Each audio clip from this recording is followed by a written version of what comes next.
혹시 헌신을 사랑합니까? 누가복음 18장 23절. 그 사람이 큰 부자이므로 이 말씀을 듣고 심히 근심하더라. 젊은 부자 관원은 말없이 슬픔을 가지고 떠났습니다. 그는 할 말이 없었습니다. 그는 예수님께서 말씀하신 것에 대해 의심도 없었고 그 의미에 대해 따질 필요가 없었습니다. 주님의 말씀은 그 청년의 마음속에 말로 표현할 수 없는 슬픔을 남겼습니다. 당신은 이러한 경험이 있습니까? 당신의 삶 속에서 남들보다 부요하다고 느낀 부분들, 성격, 개인적인 집착, 마음과 생각이 머무는 것들에 대해 하나님의 말씀이 당신에게 임한 적이 있습니까? 그때 당신은 종종 슬픔으로 인해 말도 못하게 되었을 것입니다. 주님은 당신을 따르지도 않을 것이고 애걸하지도 않으실 것입니다. 다만 문제의 지점에서 주님은 당신을 만나시고 단순히 같은 말씀을 되풀이하실 것입니다. 내가 말한 것이 진심이라면 조건이 있단다. 내게 있는 것을 다 팔아. 누가복음 18장 22절. 하나님 앞에서 당신의 소유로 여겨지는 모든 것을 다 내려놓고 당신 홀로 서 보십시오. 그리고 하나님께 아무 소유도 없는 자신을 드리십시오. 그곳이 바로 하나님 앞에서 나의 의지를 다 드리는 싸움이 있는 곳입니다. 당신은 주님보다는 주님이 무엇을 원하실 것이라는 당신의 생각에 더 헌신하는 것은 아닙니까? 만일 그렇다면 당신은 당신 속에 슬픔을 자아낼 주님의 거친 말씀을 듣게 될 것입니다. 주님께서 말씀하신 것은 어렵습니다. 그러나 주님의 성향을 가진 자들에게 주님의 말씀은 쉽습니다. 예수 그리스도의 거친 말씀들을 부드럽게 만들려고 하는 그 어떠한 타협도 허락하지 않도록 주의하십시오. 사람은 가난 속에서도 교만해질 수 있습니다.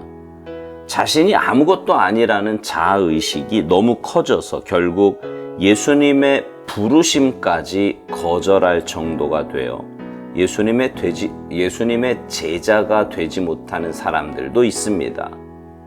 자신이 대단한 존재라는 의식이 너무 커져서 주님의 제자가 될 수 없는 사람도 있습니다.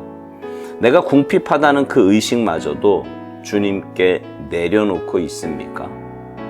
이렇게 하지 못하면 이 부분을 통해 실망이 들어오게 됩니다. 실망은 자기 사랑의 환상이 깨어지는 것입니다. 자기 사랑은 예수님께 자신을 드린 것이 아니라 예수님께 드린다고 하는 자신의 헌신을 사랑하는 것일 수 있습니다.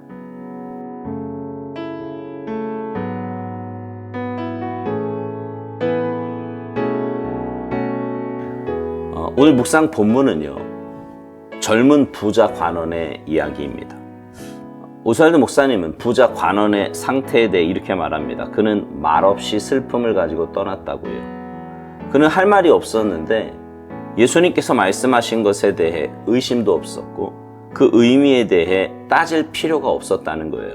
주님의 말씀은 그 청년의 마음 속에 말로 표현할 수 없는 슬픔을 남겼다는 거지요. 여러분, 그 부자 관원의 입장에서 한번 생각해 보세요. 그는 어려서부터 영생에 관심이 있었고요. 그것을 위해 율법을 나름 철저하게 지킨 사람이었습니다. 그래서 그는 자신 있게 주님 앞에 나아갔고요. 아마도 주님께 어떤 확증이라도 받고 싶었는지 모릅니다. 그런데 주님의 말씀 앞에서 자신의 내면을 보게 되었고요. 그의 교만함은 여지없이 무너지고 말았습니다. 그리고 자신은 하나님보다 물질을 더 사랑한다는 것을 깨닫게 되었고 그것을 포기할 수 없어서 결국 근심하며 주님을 떠나게 되었던 것입니다. 오스왈드 목사님은 우리에게 이런 질문을 던집니다. 당신은 이런 경험이 없냐고요.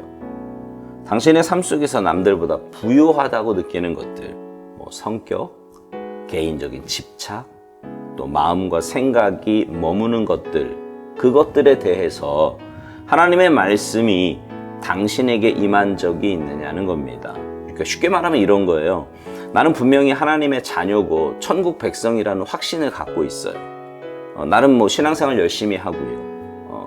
또 봉사, 헌신, 또 헌금생활, 인간관계 뭐 이런 거 최선을 다하고 있습니다. 근데 말씀을 들을 때면 자꾸 마음에 찔리는 부분이 꼭 있는 거예요. 분명 나는 영적인 삶을 살고 있다고 생각을 하고 신앙인으로 살고 있다고 생각을 하는데 이상하게 말씀이 내 마음을 찌를 때가 꼭 있단 말입니다. 뭐 봉사 혹은 헌신하는 부분이나 아니면 헌금 생활하는 부분이나 뭐 이런저런 관계, 그러니까 뭐 교우나 목회자나 셀 리더 혹은 셀원 등 이런 부분에서 찔릴 때가 있어요. 그럴 때 여러분은 어떤 모습을 갖습니까? 그 찔리는 부분에 대해서 외면하거나 살며시 눌러버리고 그냥 내 길, 뭐 여전히 내가 살던 대로 그렇게 합니까? 아니면 왜 내게 이런 찔림이 있는지 말씀 앞에서 내 삶과 마음과 신앙을 점검합니까?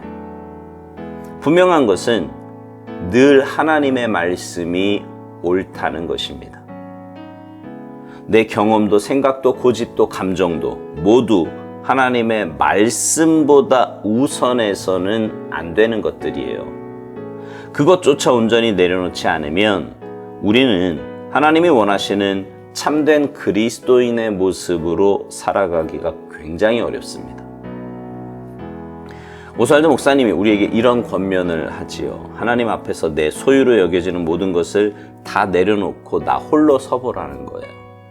그리고 하나님께 아무 소유도 없는 자신을 내어드리라고요. 그곳이 바로 하나님 앞에서 나의 의지를 다 드리는 싸움이 있는 곳이라는 겁니다. 그러면서 우리에게 굉장히 의미심장한 질문을 하지요. 당신은 주님보다는 주님이 무엇을 원하실 것이다 라고 하는 당신의 그 생각에 더 헌신하는 것은 아니냐고 질문합니다. 여러분 이 차이를 아시겠어요? 하나님께 헌신하는 것은 내가 생각한 내 생각에 의해 혹은 그 생각을 위해 하는 것이 아니라 주님께 그냥 주님 말씀하신 대로 온전히 순종하면서 헌신하는 거예요. 근데 많은 사람들이 자신의 생각을 하나님의 뜻으로 착각하고 그 생각에 헌신한다는 거지요. 그건 정말 신앙의 탈을 쓴 불신앙인데 말입니다. 오스왈드 목사님은 우리가 그렇게 되면 내 속에 슬픔을 자아낼 주님의 거친 말씀을 듣게 될 것이라고 말합니다. 아까 말씀드린 대로 믿음으로 산다고 하는데 자꾸 찔리게 되는 거예요. 그러다가 마음에 슬픔을 넘어 분노가 생길 만큼 그런 힘든 말씀으로 들려지게 되는 거지요. 오스왈드 목사님은 주님께서 말씀하신 것은 어렵지만 주님의 성향을 가진 자들에게 주님의 말씀은 쉽다고 말합니다. 그렇죠? 주님의 성향을 가진, 다시 말해서 주님을 삶의 주인으로 모시고 날마다 말씀 따라 주님을 닮아가는 참된 주님의 제자들에게 주님의 말씀은 꿀송이와도 같고요, 생명수와도 같은 것입니다. 오스왈드 목사님은 묵상 마지막 부분에서 내면의 또 다른 부분에 대해 이렇게 지적합니다. 사람은 가난 속에서도 교만해질 수 있다는 거지요. 자신이 아무것도 아니라는 그 자아의식이 너무 커져서 결국 예수님의 부르심까지 거절할 정도가 되어 예수님의 제자가 되지 못하는 사람들도 있다고요. 그렇습니다. 자신의 생각 또 자신의 자아의식이 말씀을 이겨먹을 때가 너무 많아요. 조건이 문제가 아니라 내 영적인 상태가 문제라는 것입니다. 내가 아무리 연약하고 부족해도 주님께서 쓰시겠다 하면 주님 의지하여 감사함으로 주님께 내 자신을 내어 맡겨야 하는데 내가 생각하기에 내가 너무 부족하다고, 나는 그것을 감당할 능력이 없다고 주님의 부르심에도 끝까지 거부하고 거절합니다. 이미 내가 주인이 되어서 주님의 말씀보다 내가 생각하는 내 상태가 중요한 사람이 된 것입니다. 반대로 자신이 대단한 존재라는 의식이 너무 커져서 주님의 제자가 될 수 없는 사람도 있다고 오스왈드 목사님은 말합니다. 세상적인 조건이나 환경이 영적인 것보다 더 커 보여서 주님의 제자로 살기를 거부하는 거예요. 영원하지도 않은 것 때문에 영혼을 포기하는 엄청난 어리석음을 범하는 거지요. 오스왈드 목사님은 묵상 마지막에서 실망은 자기 사랑의 환상이 깨어지는 것이라고 말합니다. 그러니까 자기 사랑은 예수님께 자신을 드린 것이 아니라 예수님께 드린다고 하는 자신의 헌신을 사랑하는 것일 수 있다는 겁니다. 그러니까 진짜 사랑해야 할 분을 사랑하지 못하니까 엉뚱한 것을 사랑하고 있다는 말이죠. 사랑하는 성도 여러분, 여러분은 무엇을, 누구를 사랑하고 있습니까? 주님이십니까? 아니면 주님을 빙자한 내 속에 있는 것들입니까? 영적으로 건강한 사람은 다른 사람이 아니라 주님만 사랑하는 사람이에요. 그리고 주님만 사랑하는 사람은 날마다 주님과의 교제를 통해 비본질적인 것은 털어내고 본질적인 것에 집중하는 사람입니다. 바라기는 여러분 모두가 주님만 사랑하는 참된 그리스도인이 되기를 바랍니다. 그래서 주님과의 사랑의 교제를 통해 이 땅에서부터 하늘의 신령한 그 복을 맛보며 주님과 행복한 동행하며 살아가는 아름답고 복된 삶이 되시기를 주님의 이름으로 축복합니다. 아멘.